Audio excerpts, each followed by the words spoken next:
is everyone able to see my screen that I'm sharing? Yes. Yes. Okay, great.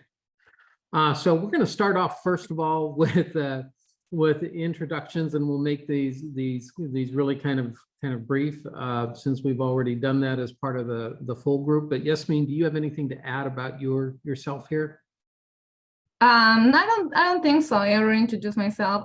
Just to add that I back in Chile used to teach physics in the high school and the university level, and I also have organization back in Chile, which is an indigenous organization that is in the city. It's one of the first ones in the Chile that start. This organization comes from my family because we wanted to learn more about our background, our roots, what it means to be Mapuche, because we didn't know, and when we grow, we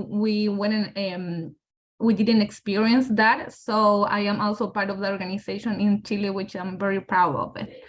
No, I don't think so. I think that's it. Okay, thanks. And yeah, I'll forego my introductions. I've told you a bit about myself. But let's go and I think Yasmin is going to share a bit about AUI and what our focus areas are. Yes. So Tim and I, we both work at AUI as the University Sync. AUI is located in Washington, D.C., and we also have an office in Chile, in Santiago. AUI is a nonprofit that works for the government in the United States. We manage the national observatories here in the United States, and we also co-manage others around the globe, like ALMA in the north of Chile. At AUI, we have the Department of Education and Public Engagement, where Tim and I work. And we have 5 lines of work. As you can see there, we have a STEM, access for all, astronomy and aerospace sciences, big data, climate science, and renewable energy.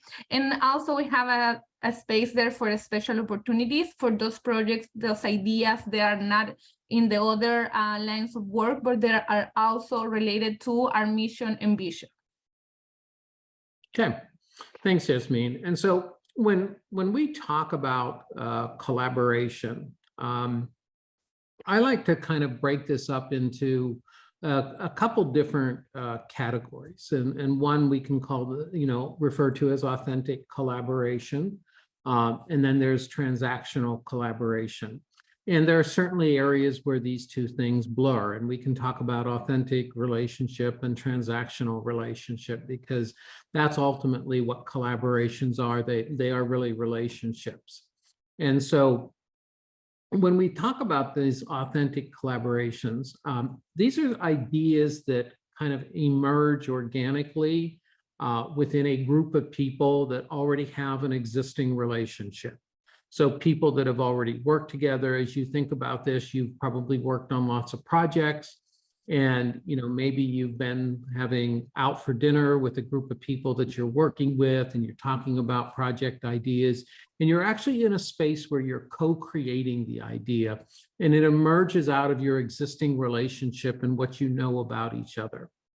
And then there's these things called transactional collaborations or transactional relationships. And these are things that emerge out of, hey, I have this idea, I want to do a project.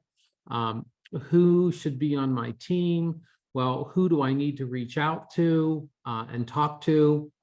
Well, I go on the internet, I look for people who maybe have a certain set of skills, and then I approach them about, hey, do you want to collaborate with me on this because of this, this, and this? And so the sort of the authentic collaboration, or those that really kind of emerge out of existing relationships with partners, you're already one step ahead, because typically you've established a lot of the important things that are needed for a successful collaboration.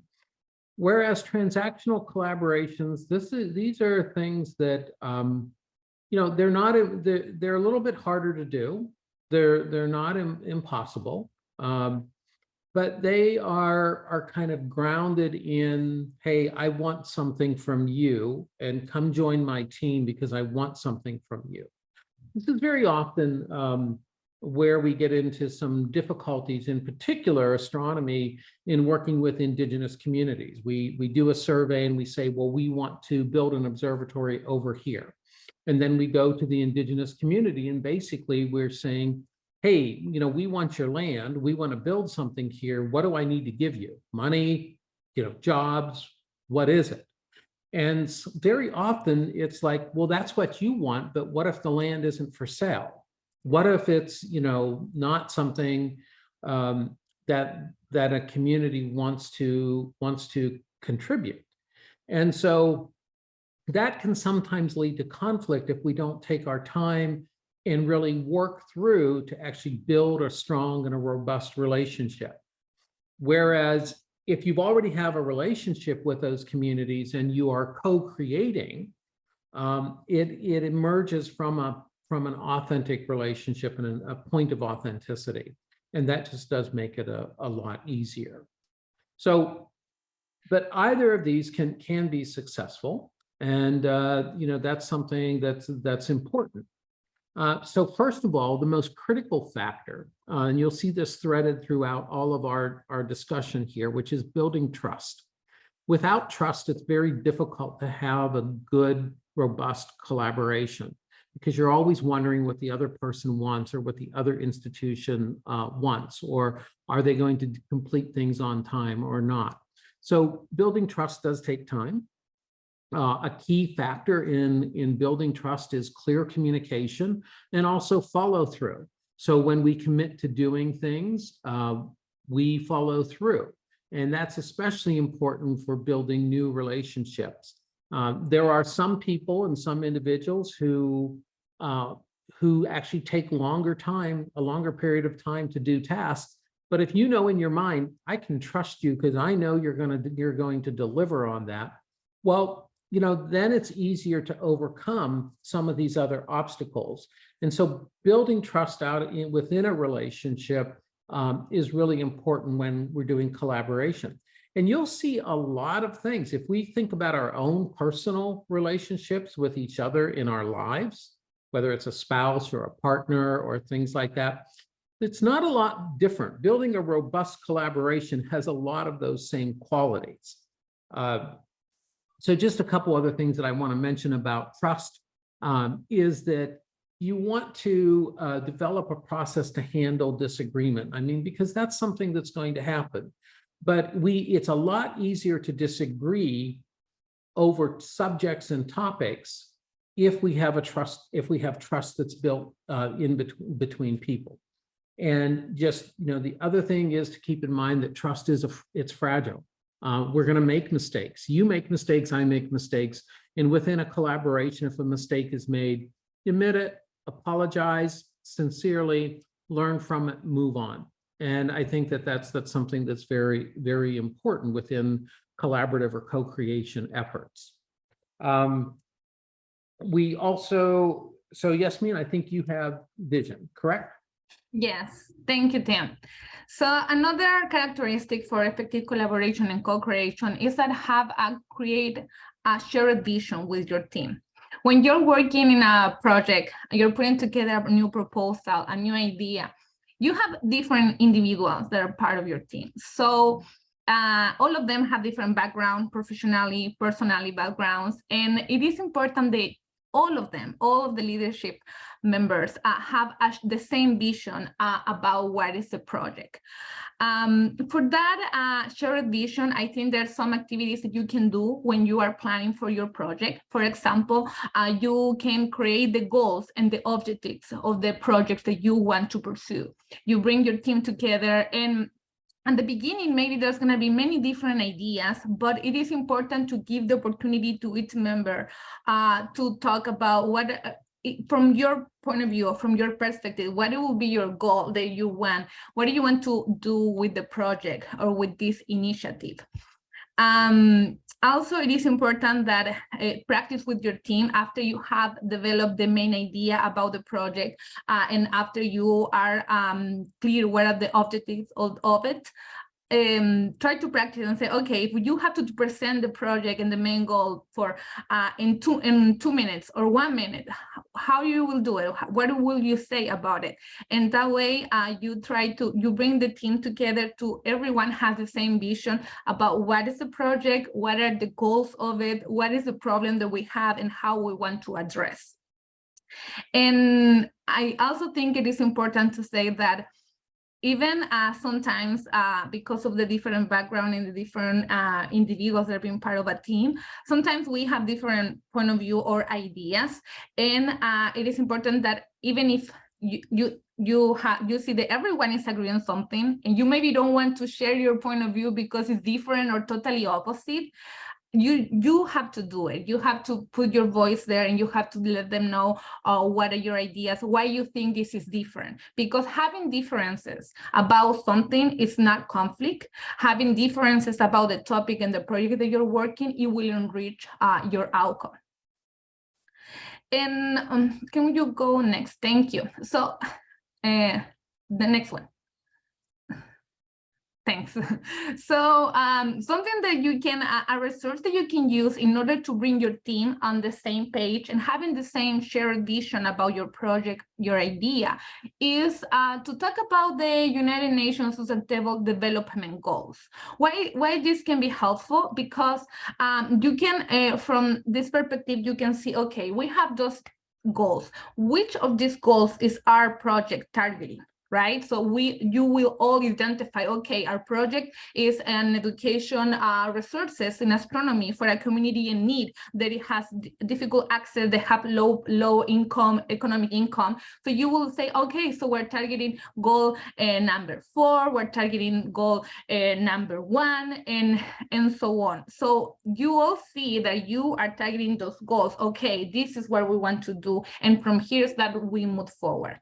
So I will encourage, maybe on your team, you're doing this, bring your team together, try to have a shared vision, use the United Nations Development Goals, and try to come up start from the same ground and move up together. Thank you.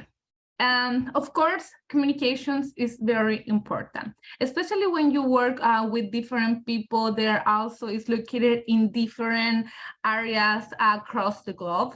As the work that we do in the offices under the EIU, we are all spread around across the globe, and we're always trying to look international collaboration. So when that is the case, it's always important, first of all, know your team. If you know your team, for example, you know they are located in Chile, or they are in Africa, or they are in the United States. Okay, so if they're there, they're different time zones. So for some of them, English is the first language. For some others, it's Spanish, and so on. So having that in mind about the team that you're working with, it will help you to find ways of how to communicate better.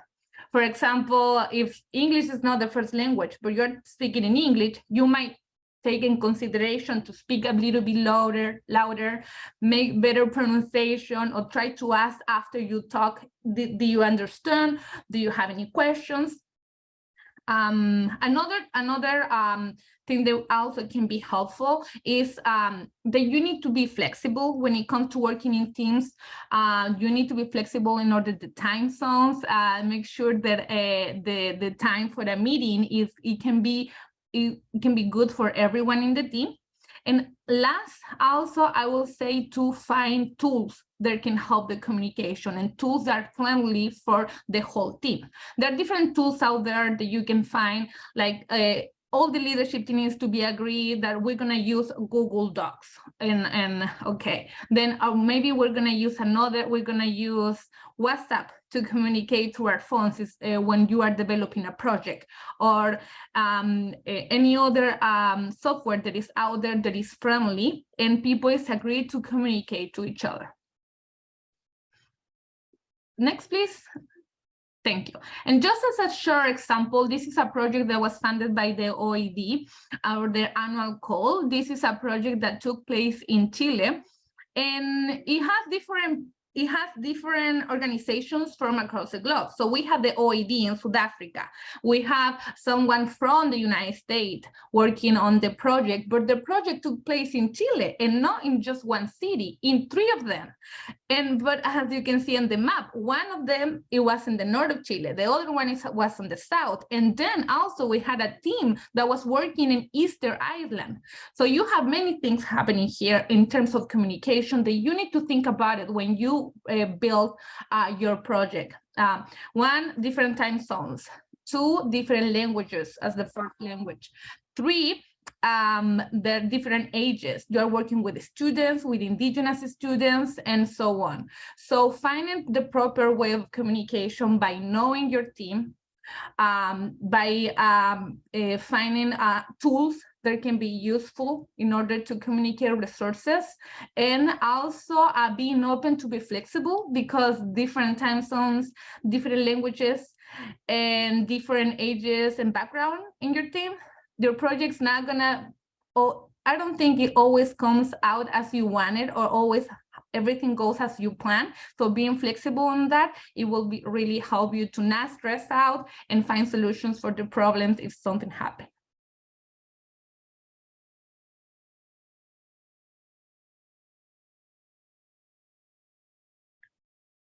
You're muted. Thank you, Yasmin.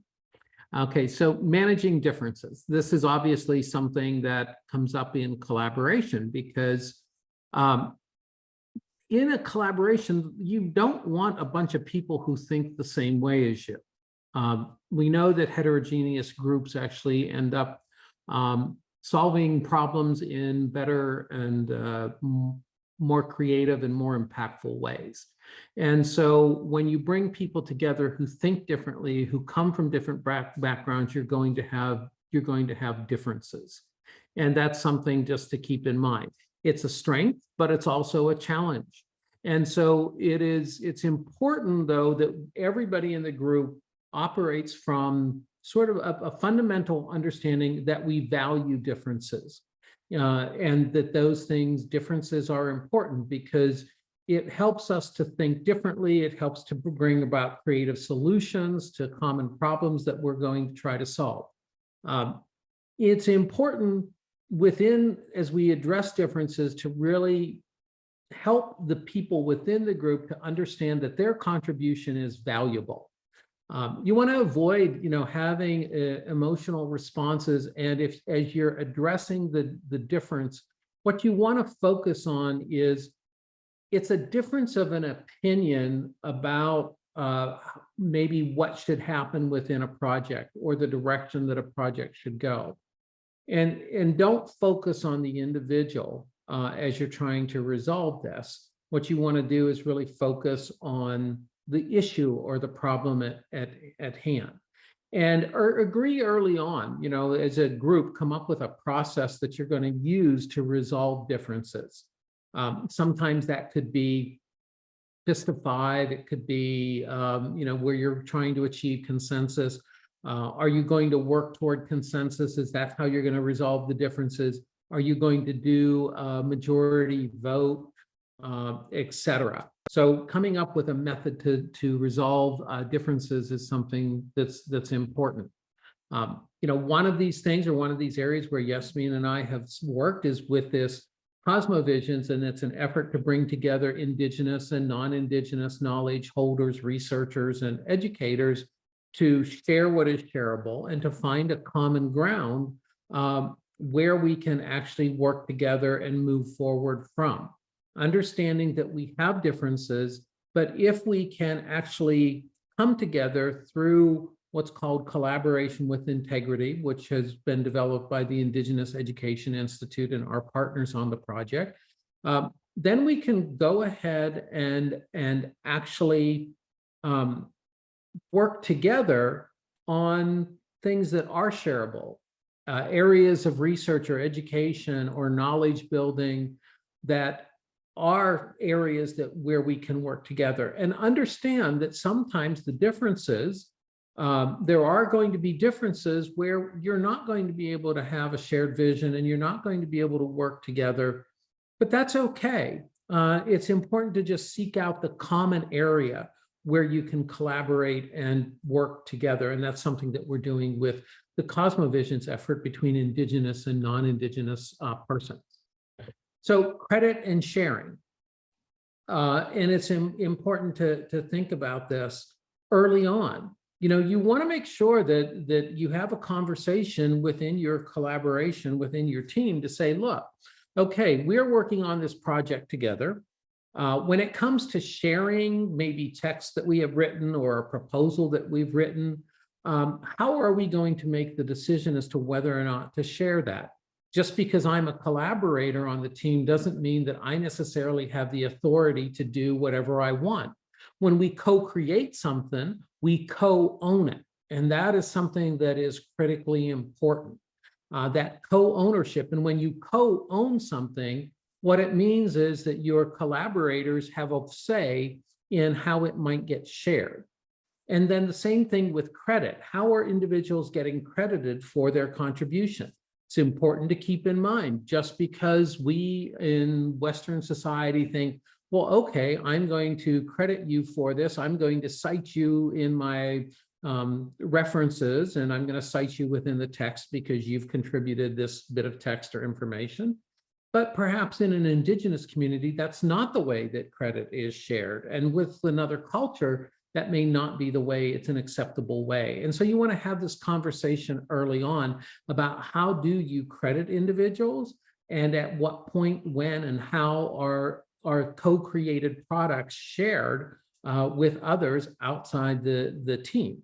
And another thing that helps to build trust, that helps to build confidence as well, is that when you're making public presentations, you recognize who are the partners. So if AUI is partnering with the OAO and others out there, when I'm making a presentation, one of my first slides or one of my slides should be, hey, and here's my partners, because I want to share, I want to give them credit for that they are part of the collaboration. And it's not just about me, or it's not just about my institution. Examples of this, we work with the North American Regional Office of Astronomy Development, and our partners are Aura, Adler Planetarium, and Glass Education. And so when we do presentations or we talk about it, we do have a statement that we have co-created that recognizes all of the partners that we include. And so that is something that, again, is incredibly helpful, sharing the credit with others. And then engaging with conflict. Yasmin and I can laugh about this because we do butt heads. We work closely together, but we do engage in conflict. We do not agree on everything. So Yasmin has a very strong personality, and so do I. But we actually find ways to work together because we know that we can feed off of each other. We know that we've built a respect and a relationship with each other, and that we can disagree on a subject and then still go out for a cup of coffee and just talk about the day and other kinds of things, because disagreement and conflict needs to stay focused on the subject at hand. We're not in conflict with each other. We're in conflict because we have a differing of opinion on ways to approach things, how to do something, and that's okay. And this, again, it's important. Dealing with conflict is a lot easier if you've built a trusting relationship, if you've built a relationship with your collaborators and with your partners. And so, again, keep the emotion out of it. As much as possible. I'm Italian in part. Yasmin is Mapuche. We both have very strong emotional sides. And so we might raise our voice, we might use our hands or things like that. But, we, again, try to stay focused on the subject and not the individual. And we, talking to one another within your group, feel free to say, hey, when you say or do this, it makes me feel like this, or it makes me feel this. And that is something where it takes the focus away from the individual and it puts the focus on the action item. And that's something that's important. And, discussing who's right or wrong, that's not important. Focus on what the project needs at the time.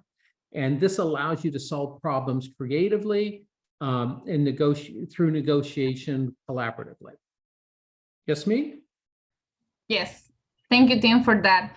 I would like to just add to the conflict piece that sometimes because it's hard to face conflicts, but the best that you can do in order for the future of the project and also for the future of the organization that you're working with is to face the conflict and always giving the space to people to talk and to say what is happening, why there is a conflict, and then has to stay focused on the project itself. What is the best for the project? And then out of that conflict, you can also take positive things.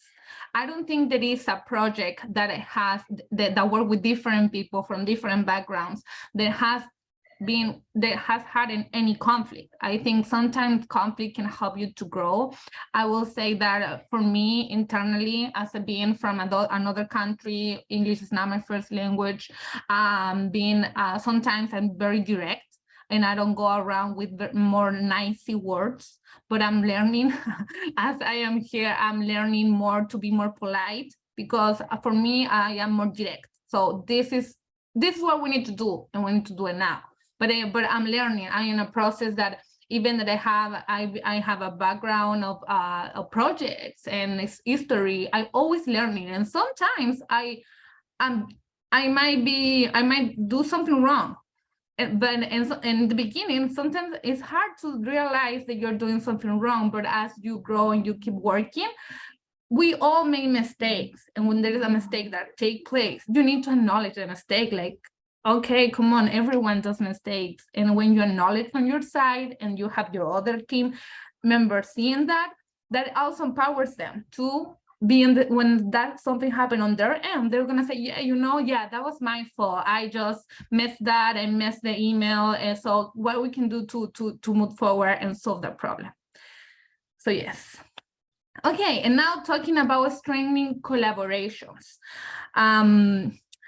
Of course, it's very important that, like I said previously, when you're working with different people, you need to press attention to the environment where you are working in.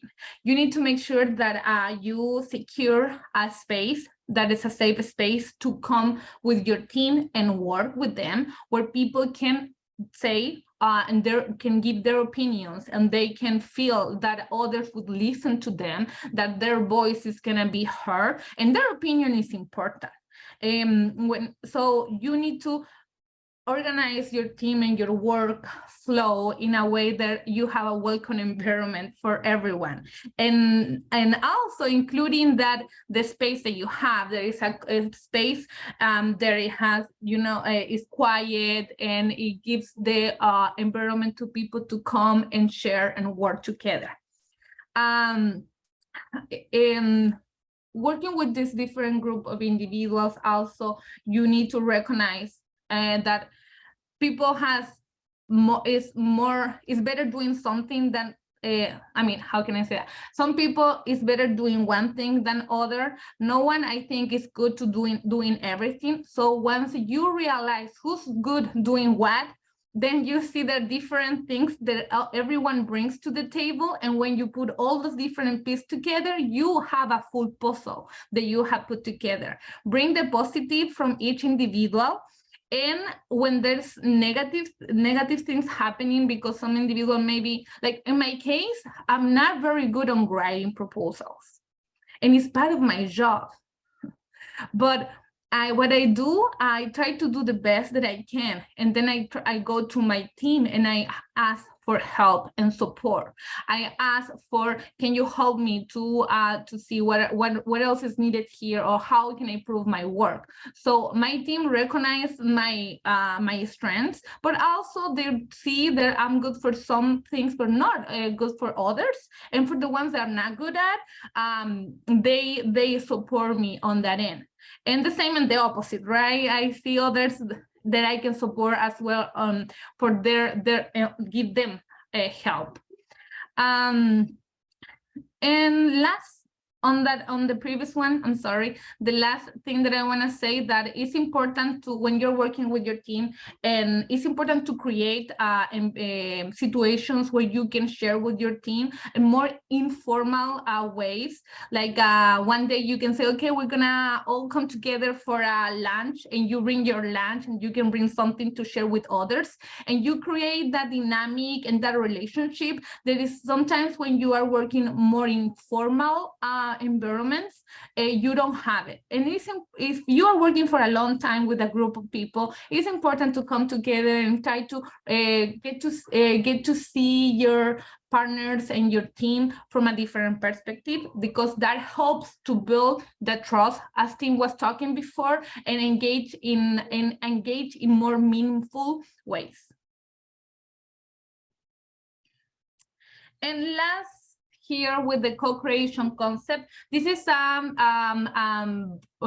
this is a co-creation that comes from Gabriel Russer. There is cited there, and this is what you can do when it comes, for example, to work with indigenous communities, and how you can come to a place where you have an environment that you can co-create with them. So you can see there are different points there they can help you in order to address the need of co-creation with indigenous communities. But I don't think I will just limit this to indigenous communities, because it can open for every type of community. When you're working with a diverse team, you have to empower every single one that is there, right? You have to, depending on their background, maybe there is something that happened in history that needs to be acknowledged. We all know history, but when you're working with a specific group of individuals that have a specific history or background that has been super hard on them, you need to give them the space to acknowledge their history, because it's part of who they are.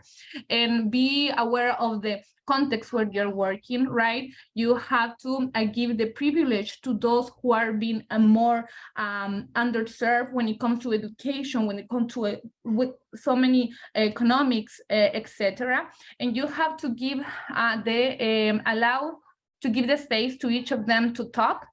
And as I said before, it is important that the individual see that when they talk, they're heard, and when they're heard, their ideas are being part of the project. Their ideas are there in the outline of the outreach program that you're doing, in the educational resources that you're building, because that is really gonna come as a co-creation concept, co-creation where everyone comes together, everyone works, and everyone's opinions, point of view are part of the project. Okay, so just wanted to add on just quickly there, because it is really important, and Yasmin mentions about being heard, and that is something that is critical. All team members should be heard within a collaboration. It doesn't necessarily mean that what has been said or what has been vocalized or what has been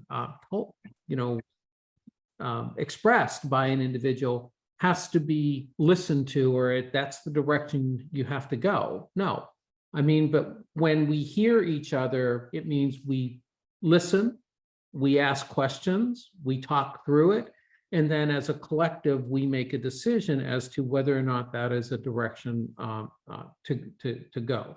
And so want to thank everybody for being here today, and for Yasmin and I's presentation. And you have email addresses there. Please feel free to reach out to us if you have questions, and we have a bit more time here, I think, to address any questions you might have. Thanks again.